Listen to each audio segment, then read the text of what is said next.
Anatoly Slivko was born on December 28, 1938 in Izberbash, a small settlement on the western coast of the Caspian Sea in Russia. Izberbash had been developed primarily around oil extraction, and the town offered little in the way of opportunity for the families who lived there. Slivko was the oldest of 2 children born to his parents, neither of whom was a stable influence in his early life. During birth, Slivko was strangled by his umbilical cord during delivery, causing physical trauma. This event led to the formation of perinatal oxygen deprivation, which came with lasting consequences for the rest of his life. From childhood onward, he suffered from persistent, debilitating headaches. Slivko's living situation was marked by poverty and dysfunction. The Soviet Union in the late 1930s was still in the grip of the economic devastation caused by Joseph Stalin's forced collectivization of Soviet agriculture, a policy that had destroyed traditional farming communities across the Russian and Ukrainian countryside and produced widespread famine.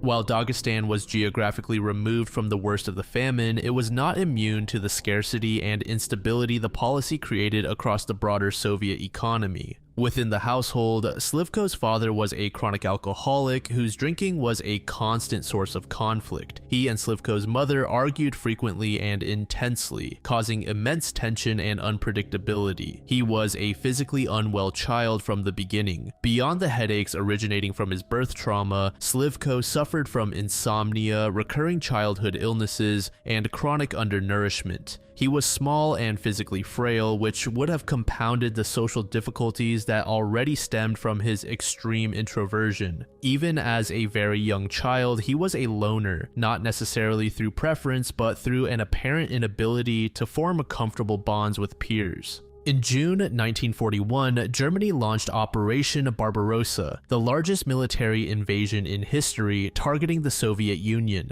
The Soviet Union entered the war almost immediately under catastrophic circumstances, and within the first year of conflict, German forces had penetrated deep into Soviet territory. Slivko was 2 years old when the war began, and 3 when German forces first reached neighboring regions. When the Soviet Union entered the war, Slivko's father was conscripted into the Red Army and deployed away from the family. The departure of his father left the household without its primary income earner, already a household operating in poverty. The German occupation eventually extended to the North Caucasus, placing Izberbash and the broader Dagestan region within an advancing front. Slivko grew up surrounded by bombed structures, civilian casualties, uniformed soldiers, both Soviet and German, and the constant presence of violence as a feature of daily life. Among the clearest memories he retained from the wartime period was an event in which he and a group of other children sought shelter from German aerial bombing raids in a nearby cemetery. When Slivko attempted to huddle with the other children for cover, they physically pushed him away, repulsed by his skeletal, emaciated appearance.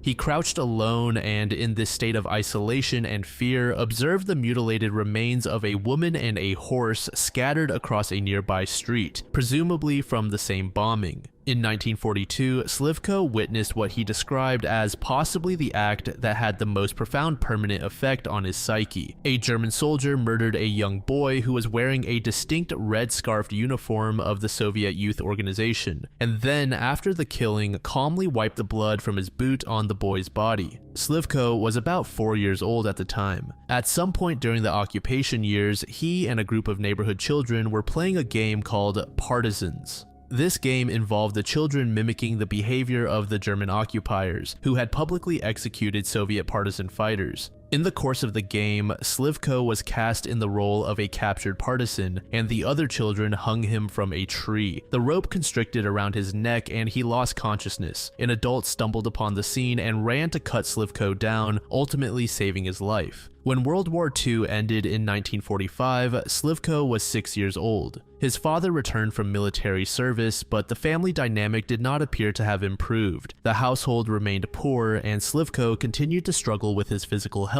throughout his elementary school years. Despite his persistent illnesses and isolation, he was recognized by his teachers and by peers as genuinely intelligent. His academic performance, however, did not reflect this. He achieved average grades, consistently underperforming relative to his actual capabilities because of a pronounced tendency to disengage from class and drift into daydreams. When Slivko reached puberty in the early 1950s, he made two major discoveries about himself. The first was that he was attracted to men. In the Soviet Union at the time, this was not only stigmatized but had been recriminalized under Stalin in 1933, carrying penalties of up to 5 years of forced labor. He told no one and kept this secret to himself. The second discovery was that he suffered from erectile dysfunction. This brought him deep personal shame, humiliation, and frustration. After graduating in 1956 and despite his middling academic record, Slivko applied for a scholarship at Moscow State University. This was an ambitious path, as Moscow State is often regarded as the most prestigious university in Russia, carrying with it intensely competitive scholarship programs. Slivko failed the entrance exam and didn't apply to any other universities. For a young man of 17 with no connections, money, or talents, the rejection was another dead end, added to a life that had so far offered very few promising directions. Shortly after his failure to get into higher education, Slivko joined the Soviet Army and was deployed to the Russian Far East. Military life was, by all accounts, a severe mismatch for Slivko's personality. The Red Army of the 1950s was a rigidly hierarchical, physically demanding institution in which social dominance and masculine assertiveness were the primary ways to gain respect among peers. Slivko possessed no such qualities. He still had a slim, unwell build and was passive, timid, and submissive. These made him an immediate and persistent target for mockery. His commanding officers eventually concluded that Slivko was simply incompatible with military life and was discharged early. In 1960, he spent approximately 1 year in Izberbash before making the decision to relocate. In 1961, at the age of 22, he moved to Stavropol Krai and found work as a telephone engineer. His younger sister later also relocated to the same region, finding work at a local factory. At some point in 1961, Slivko was out for a walk on a street when a drunk motorcyclist lost control, swerved onto the pavement, and struck a group of pedestrians. Among those struck was a teenage boy in his early teens who was wearing the same red scarf pioneer uniform that Slivko had first seen on the murdered boy in 1942. As the boy convulsed, cried out, and died, Slivko experienced a powerful, involuntary surge of pleasure. After the boy died, Slivko walked approximately 20 yards to a nearby bus shelter, sat down, and continued to stare at the body, which remained pinned beneath the motorcycle as emergency services arrived. He later described this period as one of arousal and elation. This was a feeling that Slivko had never once experienced in his life. He was later quoted saying, "The boy had experienced convulsions as the smell of gasoline and fire permeated the air. That boy looked so helpless, especially in his uniform. It reminded me of how I felt inside myself after a childhood of pain and suffering. Each time he cried out in agony, I became more excited. I became oblivious to everyone else apart from that boy." The sight of blood on the teenager's shoes also intensified the shoe fetish he had already begun developing in adolescence. By late 1962, Slivko was 24 years old, and his sister had grown increasingly concerned by what she perceived as her brother's excessive introversion and his complete absence of romantic interest in women. What she decided to do was arrange for him to meet a young woman named he𝖑𝖑, who worked alongside her at the factory. The two began seeing each other shortly after the introduction, and it seemed that their relationship was going pretty well on the surface. However, there was one major issue. Slivko never once touched or kissed her. he𝖑𝖑 interpreted this behavior as a sign of high moral integrity. In her understanding, this restraint was evidence of deep respect, a quality she found genuinely attractive. In the summer of 1963, the couple married. On their wedding night and in the period immediately after, there were attempts at intimacy, but Slivko could not perform. He was later quoted as saying, "I didn't feel strong feelings. Before my marriage, I didn't touch her and didn't even kiss her. My wife told me later that she regarded this behavior of mine as a big reason she married me. She was my first and only woman, but I could not have intercourse with her after registering the marriage. I tried to do it, but nothing worked, despite my sincere desire and commitment to my wife." Approximately 2 months after the wedding, he𝖑𝖑 attended a gynecological consultation, apparently to investigate whether a medical issue on her own part was contributing to the difficulty. She returned from that appointment visibly upset and humiliated, and from that point forward banned he𝖑𝖑 from her bedroom. he𝖑𝖑 attempted on at least one occasion to seek professional medical help for his dysfunction.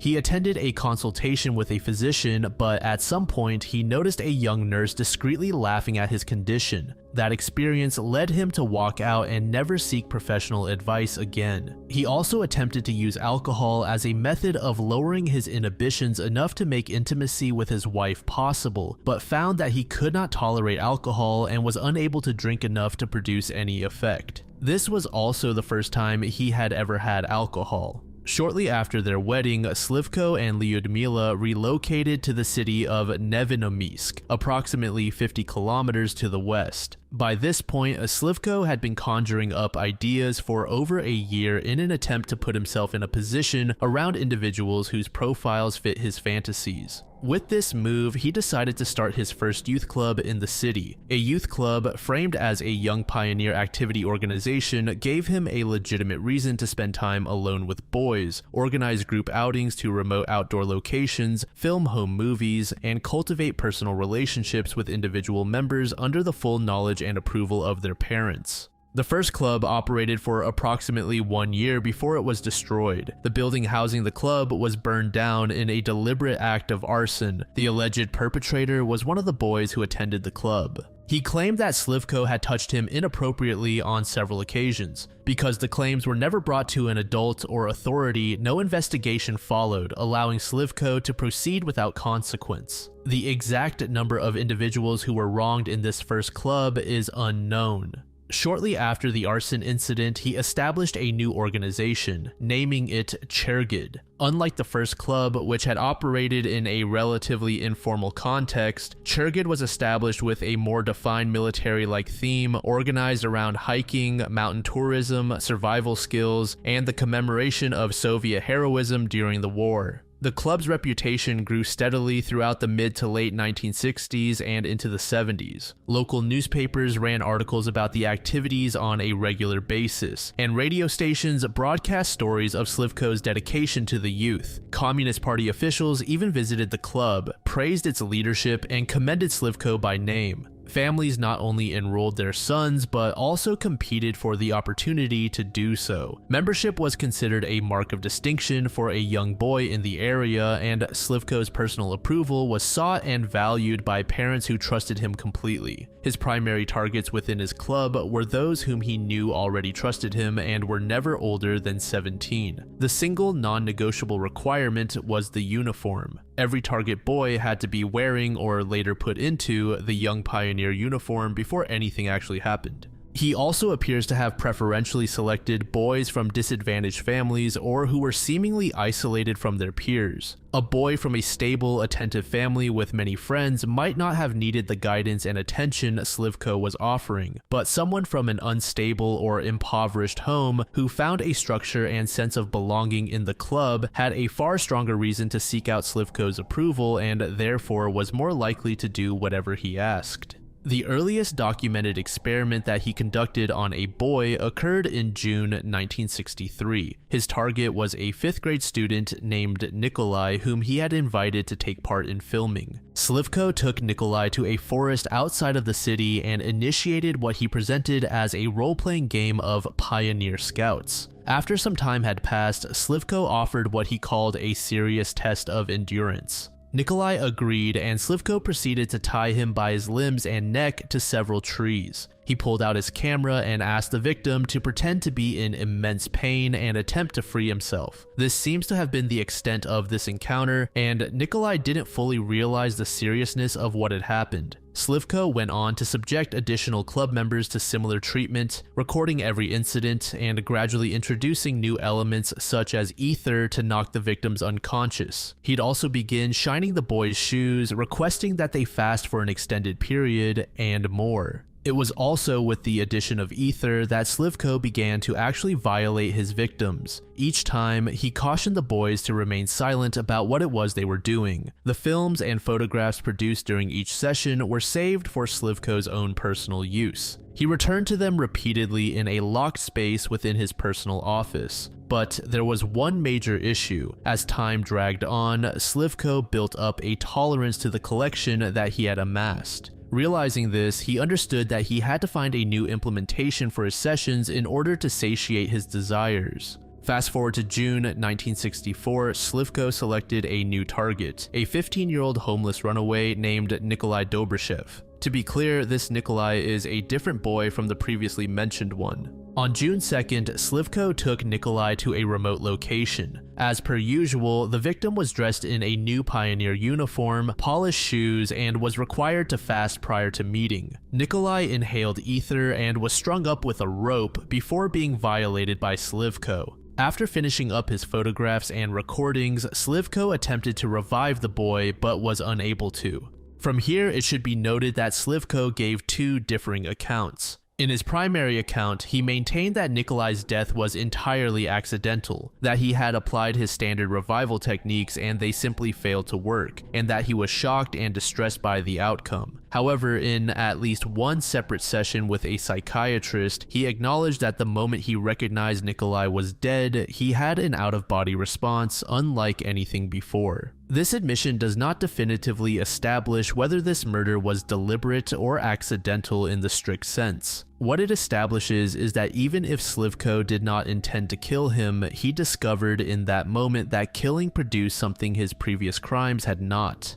Afterward, Slivko decided to dismember the body and then dispose of the remains in the Kuban River. Then, for the first time ever, he destroyed all of the film and photos that he had taken of Nikolai. What he did keep were his shoes. Slivko was never questioned in relation to Nikolai immediately following his disappearance, and his life more or less continued like normal. Nevertheless, Slivko lived through the following months with immense psychological turbulence, fearing he might be discovered. In May 1965, approximately 11 months later, Slivko killed his second victim. The boy's name was Alexei Kovalenko, and his exact age was not documented. Unlike Nikolai, he had a family and people who would immediately notice that he was missing. This would also be the first instance where Slivko intentionally murdered someone. After assaulting and murdering Alexei, Slivko dismembered him and proceeded to douse the remains in gasoline before setting them on fire. Additionally, at some point during this process, he began pleasuring himself. He chose to include the gas deliberately as the stimulus triggered a specific arousal, reminding him of the motorcycle incident from his past. After burning, the remaining material was buried. By this time, Slivko had ample knowledge of the layout in the nearby forested areas and was well aware of which locations were unlikely to be visited. Unlike his handling of the evidence in the first murder, Slivko retained everything he produced during and after this second one. When Alexei failed to return home, his family reported the disappearance to the police. They investigated but ultimately determined that the boy likely ran away and never suspected Slivko of being involved at any point. Interestingly, after Alexei's death, Slivko veered away from murder from 1965 to 1972. It was later stated that this was largely because the new material he obtained with the murder proved to be a much more powerful stimulus with effects that lasted much longer. Slivko was quoted saying, "I initially hoped that my retaining the photographs and films of my fatalities would suffice to prevent a resurfacing of the desire to commit future homicides, although as time passed, the intervals between the urge to murder and dismember a new victim gradually decreased." That same year of 1965, the club also saw significant expansion, bringing with it waves of potential victims for Slivko. To be clear, during these more silent years, he still committed heinous acts of crime. It's just that he refrained from outright killing anyone. The frequency of the sessions during that 7-year time span is unclear, but in total, throughout Slivko's entire life of crime, he committed 36 non-fatal assaults. Furthermore, he kept a diary of his actions reflecting on his mental state. Any fear he had previously had around the idea of killing had seemingly vanished. In one entry he wrote, "I returned to the place of murder several times, about a month after the murder. Imagination worked, and I needed to restore everything that had happened and get pleasure. At these moments, I did not feel any fear. In 1971, at the age of 32, Slivko was actually able to engage in intimacy with his wife, leading to the birth of his son, Igor. He made it clear that as time passed, there were rare instances where the couple would engage, but they were not out of genuine love. Instead, they were deliberate and desperate attempts at trying to maintain a normal familial structure on the surface. The couple would go on to have a second son in 1975 named Eugene. For the most part, Slivko was involved in his children's lives, but failed to engage with them emotionally. Lyudmila, for her part, appears to have been entirely unaware of her husband's crimes throughout this period. The sources offer no indication that she suspected anything beyond the knowledge that their marriage was distant. She later described her husband as a man who was more involved with his club than with his family. It's important to note that not every boy who became a victim was silent. Several of them attempted to describe what had happened to them, but their accounts lacked any serious detail. Some boys told parents or friends about so-called experiments that Slivko would include them in. They would mention being hung up into unconsciousness before later waking up feeling strange. A small number appear to have made more specific or alarming statements that implied something far more sinister, but in every documented case, these accounts were never acted upon. Whenever conflict was brought up, Slivko's reputation was there to simmer it down, making him practically untouchable. But by November of 1973, the effects that Nikolai's material had on Slivko began to fade. This was reflected in his diary, where he talked about suppressed compulsions beginning to surface in ways that he could no longer hide. This manifested in the murder of 15-year-old Alexander Nesmeyanov. After he disappeared, Slivko joined the search efforts launched by investigators and the family. At one point, he even took the initiative to organize additional searches, making sure that the areas were directed away from the actual murder site. Ultimately, no evidence was found to suggest what had happened to Alexander, and the case went cold.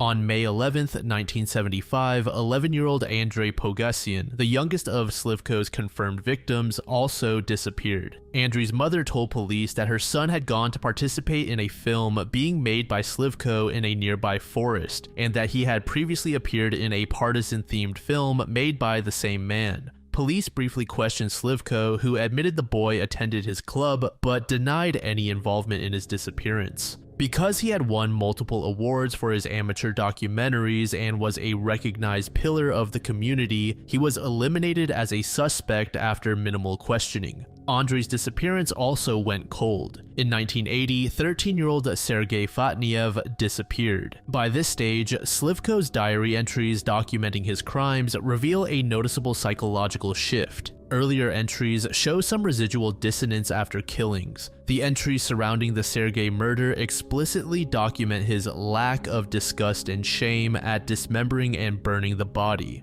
By now, Slivko had also begun arranging his victims' dismembered body parts and shoes before his camera, creating what he considered scenes designed to maximize their value as future material. Unlike the previous two cases, Sergei was simply considered a runaway, and no investigation or search followed. After another 4 years, Slivko murdered 15-year-old Vyacheslav Kovistik, whose case also did not receive an investigation. The very next year, in 1985, 13-year-old Sergei Pavlov was also murdered. Before leaving his home that day, Pavlov told a neighbor he was going to meet Slivko to participate in a home movie. When Pavlov failed to return, his parents reported him missing. Police told them, consistent with their handling of every prior disappearance connected to Slivko's club, that the boy had likely run away. Pavlov's parents refused to accept that explanation. Both his mother and father continued pressing the investigation, questioning other club members themselves. Their persistence, specifically their direct questioning of boys who attended the club, produced the first credible reports of the spine-stretching experiments, in which multiple boys confirmed that they had been hung and knocked unconscious by Slivko and had woken with no memory of what had occurred. Pavlov's parents took these accounts to the local authorities, to which they received an unenthusiastic response. 4 months later, in November 1985, the case was taken up by a local prosecutor named Tamara Languyeva.